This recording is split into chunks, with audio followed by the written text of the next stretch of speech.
계속해서 모세의 두 번째 설교 가운데 네 번째 단락인 일반 사회생활 관련 규례에 관해 읽고 있는데, 오늘 우리가 읽은 24장은 크게 세 문단으로 나눌 수가 있습니다. 1절에서 5절은 이혼녀 관련 규례 및 신혼 남자 보호 규례를 설명하고 있고요.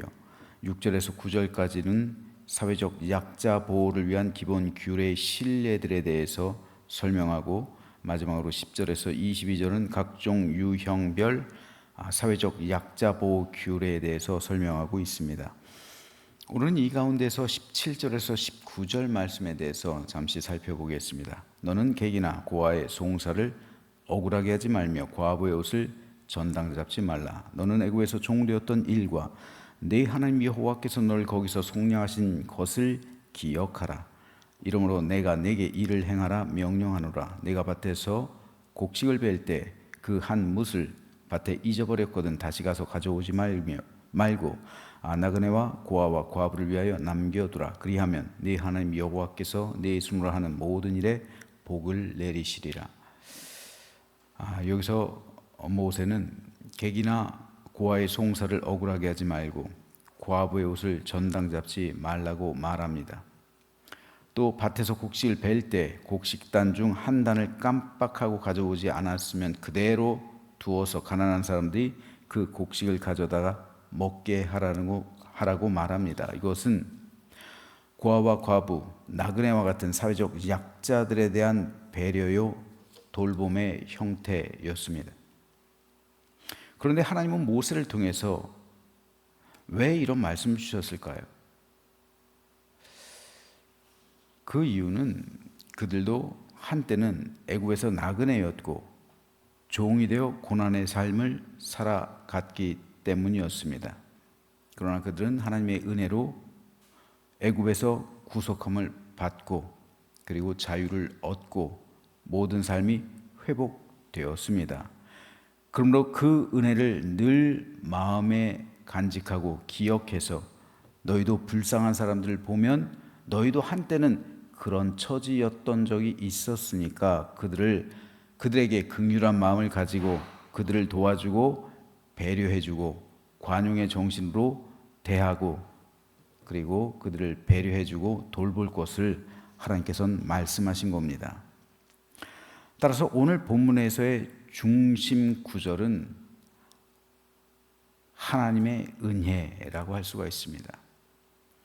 너희가 먼저 하나님의 은혜를 받았기 때문에 너희도 남에게 그 은혜를 베풀라는 겁니다. 하나님의 구속함을 먼저 받은 민족이니까, 받은 사람이니까 너희도 남들에 대해 구속해 주라는 겁니다. 너희가 하나님의 용서를 받은 것처럼 너희도 남들을 용서해 주라는 것이고, 너희가 하나님의 사랑을 받은 것처럼 너희도 남들을 사랑하라는 겁니다.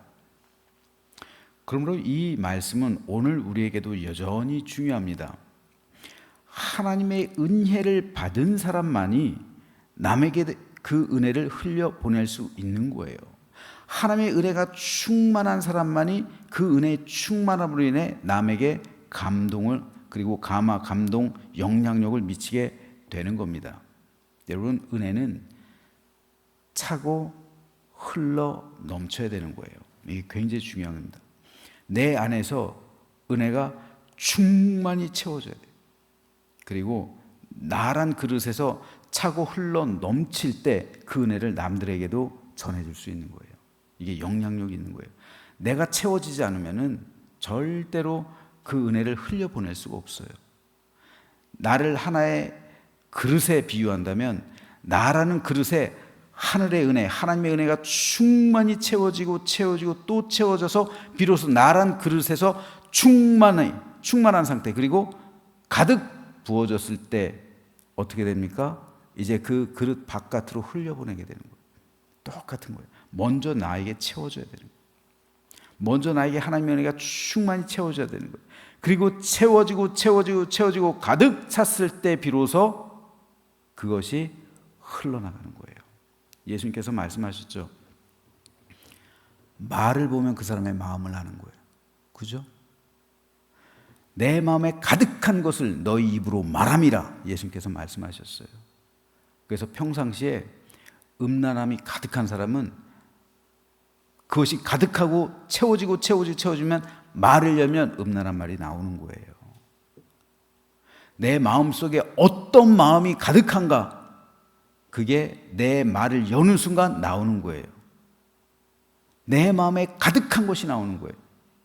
내가 하나님의 은혜로 충만하면요, 가득 차면은 내가 입을 열면 그 은혜의 말이 나오는 거예요. 그러므로 중요한 것은 내가 은혜를 받아야 그 은혜를 흘려보낼 수 있다는 사실, 이걸 오늘 아침 깨달아야 합니다. 내가 어떻게 다른 사람을 용서해 줄 수 있을까요? 내가 어떻게 다른 사람을 사랑할 수 있을까요? 내 힘으로요? 아니요. 내 힘으로 못합니다. 하나님의 은혜가 내 안에 차고 넘칠 때 비로소 우리는 할 수 있게 되는 거예요. 그러므로 오늘 이 시간 우리가 생각해 볼 것은, 하나님의 은혜를 충만히 받은 사람만이 남들에게도 그 은혜를 흘려보낼 수 있다는 사실입니다. 용서의 은총을 누린 사람만이 남의 잘못에 대해서도 용서의 은총을 나눌 수가 있는 거예요. 구원의 기쁨과 감격이 있는 사람만이 그 기쁨과 감격으로 성도를 대할 수가 있는 겁니다. 마음의 천국으로 충만한 사람만이 그 천국의 평강을 나눌 수가 있는 거예요. 그러므로 우리는 이 하나님의 은혜를 기억해야 합니다. 내가 받은 그 은혜를 기억하며 남에게도 그 은혜를 흘려보내야 되고, 내가 받은 사랑과 용서와 구원을 기억하면서 남들에게도 그것을 나눠야 합니다. 그렇게 되기 위해서 우리가 경험해야 되는 것이 바로 은혜의 충만함이에요. 그 은혜가 흘러 넘쳐야 되는 거죠. 나라는 그것에 채워지고 또 채워지고 드디어 가득 채워졌을 때 흐르는 거예요. 그 은혜가 흐르는 거예요. 채워지기 전까지는 흐르지 않아요. 바로 이런 채워지는 상태를 경험하는 것, 이것을 체험이라고 할 수 있어요. 감리교 신학의 4대 규범이 있어요. 감리교 신학의 4대 규범, 바로 성경, 전통, 체험, 이성입니다. 감리교는 이 네 가지를 굉장히 강조해요. 왜냐하면 존 웨슬리 때부터 이것을 중심으로 성경 공부를 하고, 이것을 중심으로 속회하고, 이것을 중심으로 예배하고, 이것을 중심으로 전도했기 때문에 그래요. 감리교는 전도하다가 생긴 교단이에요. 감리교는 복음을 전하다가 생긴 교단이에요. 복음을 전하다가 생긴 교단이, 기도하다가 생긴 교단이 감리교회예요, 여러분. 감리교회는 이론으로 조직된 교회가 아닙니다. 이론으로 그렇게 대사상가에 의해서 조직된 교회가 아니에요. 감리교회는 물론 웨슬리도 뛰어난 학자였긴 했지만, 그렇지만은 감리교는 웨슬리 자체가 이 글을 쓰고 신학을 조직하고 그렇게 이론적으로 만든 교단이 아니에요. 전도하다가, 기도하다가, 복음을 전하다가 생긴 교단이에요. 그렇기 때문에 여기서 중요한 것이 체험이에요. 체험을 굉장히 중요시한단 말입니다. 바울이 말하죠. 너희가 믿을 때 성령을 받았냐? 성령 세례 받았다. 이 체험이 있느냐는 거예요. 우리가 다 구원받았다고 그래요. 믿는 사람들 다 구원받았다고 그래요. 그럼 그 구원받은 거 체험해봤어? 이거 굉장히 중요한 거예요, 여러분. 체험이요. 내가 성령 세례 받았는지 성령 세례 받지 않았는지 체험해보지 않았는데 그걸 어떻게 알아요? 이론으로는 알 수 있어요. 이론으로는. 성경 이론으로 내가 예수님을 영접하는 순간 성령 하나님께서 내 안에 인지하시. 이거 이론이에요. 이건 이론. 근데 실제로 그랬는지 내가 그걸 체험해봤냐고요. 그러니까 체험이 굉장히 중요한 거예요. 이론을 뒷받침해 주는 거잖아요.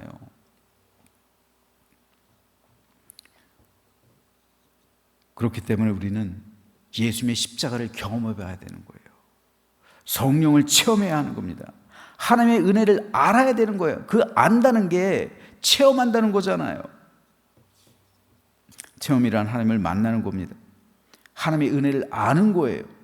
그 사랑을 충만히 누리고 있는 상태입니다. 천국을 소유하고 있는 것이고 예수님을 나의 구주, 나의 하나님, 나의 왕, 나의 주님으로 영접하는 것이에요. 성령 세례받는 것이고요. 성령으로 충만한 상태입니다. 그래서 구원의 감격, 용서의 은총, 사랑의 충만함, 은혜의 기쁨을 누리고 있는 거예요. 따라서 이 체험, 이 은혜를 아는 사람은 그 은혜를 흘려보낼 수 있게 되는 거예요.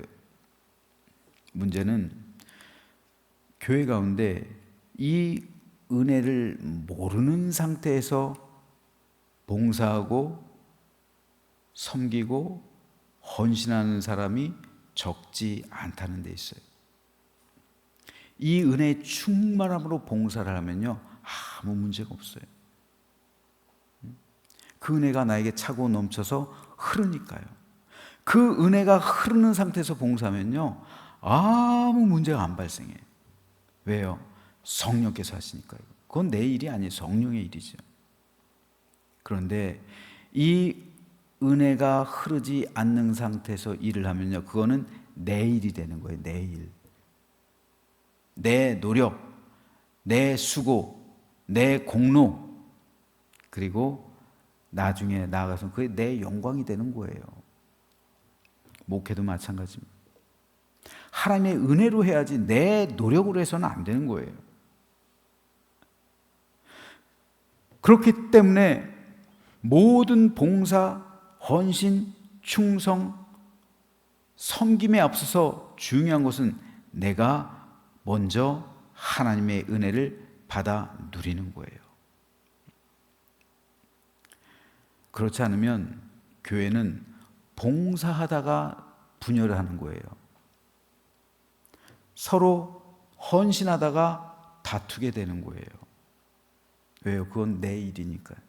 내 인간적인 생각과 내 판단 때문에 부딪히는 거예요. 하지만 하나님의 은혜가 흘러 넘치는 상태에서 하는 봉사, 그건 성령의 사역이기 때문에 아무 문제 없어요. 성령의 사역은 하나됨이잖아요. 그러므로 오늘 본문을 통해서 우리가 다시 한번 깨달아야 할 것은 하나님의 은혜를 기억하라 라는 말을 오늘 우리는 마음에 새겨야 합니다. 우리가 성령 받을 때, 성령 세례 받을 때의 체험, 우리가 예수님의 십자가 만났을 때의 감격, 우리가 하나님의 은혜를 받았을 때 그 기쁨을 날마다 기억해야 합니다. 그래서 우리가 지금 하나님의 은혜로 충만해지기 위해서 우리 교회는 기도하고 있잖아요. 어제 나신의 기도하다가 잠깐 문득 생각이 났어요. 제가 일부러 계획했던 건 아닌데 문득 생각이 나서 말씀드렸어요. 우리 교회 새벽 기도 있죠, 나신의 기도 있죠, 중보 기도 있죠, 짝꿍 기도 있어요. 기도가 이 네 종류 있는데 우리 전 교인들이 이 네 가지 기도 중에 하나에 소속했으면 좋겠어요. 진짜로요. 적어도 하나의 이 기도하는 이 모임에는 들어갔으면 좋겠어요. 전 교인들이 하나의 기도에는 다 좀 들어갔으면 좋겠어요. 지금 여기 나오시는 분은 새벽 기도 하시면 됐고요. 물론 새벽 기도 하시는 분이 나신의 기도도 하고 중보 기도도 하고 짝꿍 기도 다 하시는 분도 있어요. 왜냐하면요, 그래야 우리가 하나님을 체험하는 거예요.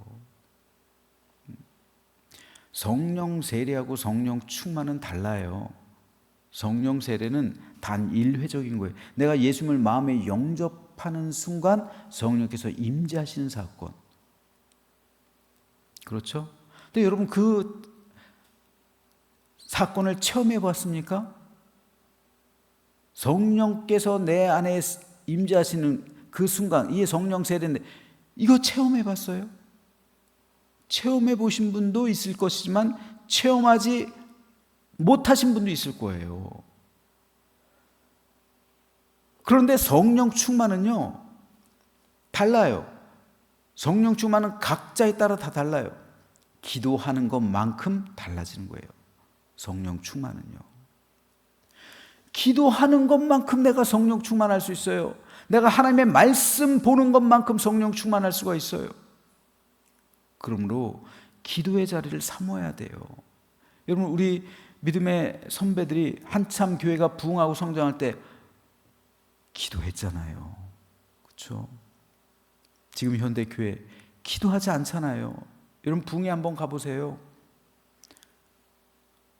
우리도 지방 32개 교회가 모여서 부흥회 합니다만 1년에 2차례 하잖아요. 3차례 하죠. 사교인까지. 공동기도 5분 안 넘겨요. 기도 안 해요, 부흥회. 기도 안 하는 부흥회 뭐 하러 하는지 모르겠어요. 기도 안 해요. 5분 하고 딱 끝내요. 그냥 설교 말씀 듣고. 지금 이래요. 근데 여러분, 옛날에 부흥회하던 생각 한번 해보세요. 12시까지 하고 막 어떤 분은 밤도 새고 그랬잖아요. 기도하잖아요, 지금. 문제입니다.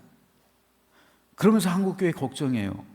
그 걱정할 시간에 교회 나와서 기도하면 돼요.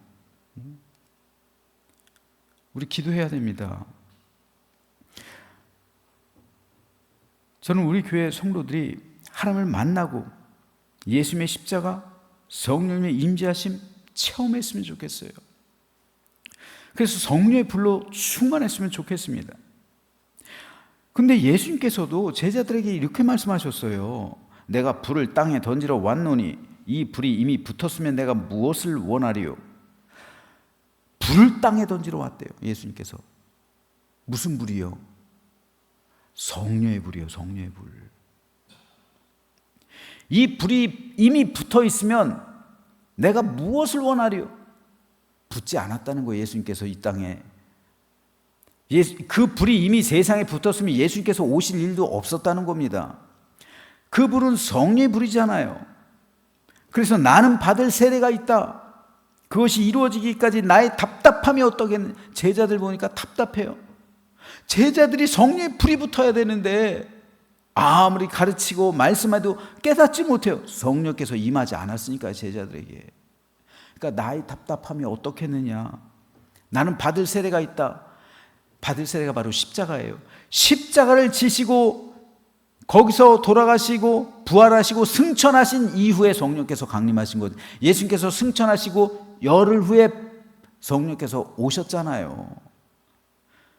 하나님, 예수님께서 승천하신 후에 성령님을 보내주셔서 성령의 불이 임했잖아요. 이것이 바로 내가 불을 땅에 던지러 왔다는 말씀이에요. 그것이 이루어지기까지 내가 받을 세례가 있다는 거예요. 이 십자가 세례가 있다는 거예요.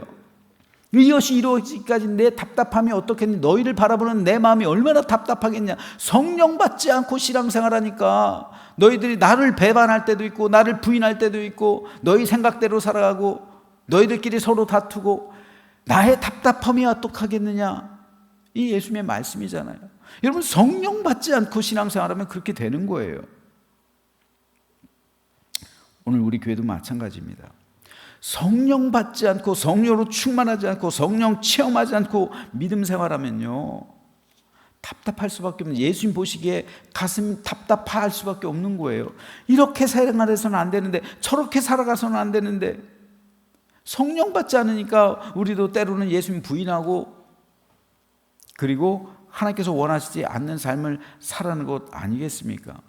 그러므로 오늘 저는 저와 여러분 모두가 기도의 자리를 사모하고 그리고 성령의 불을 받게 되기를 소망합니다. 그래서 날마다 불길 같은 성령께서 역사하셔서 성령을 체험하고 하나님의 은혜를 체험하고 그 은혜가 충만히 차고 채워지고 흘러 넘칠 때 비로소 우리도 제자들과 같은 사역을 하게 된다는 사실을 믿으시면서 하나님의 은혜를 기억하는, 하나님의 은혜로 충만한, 그리고 성령의 불로 체험받는 복된 이 새벽 아침 되시기를 주님의 이름으로 축원합니다.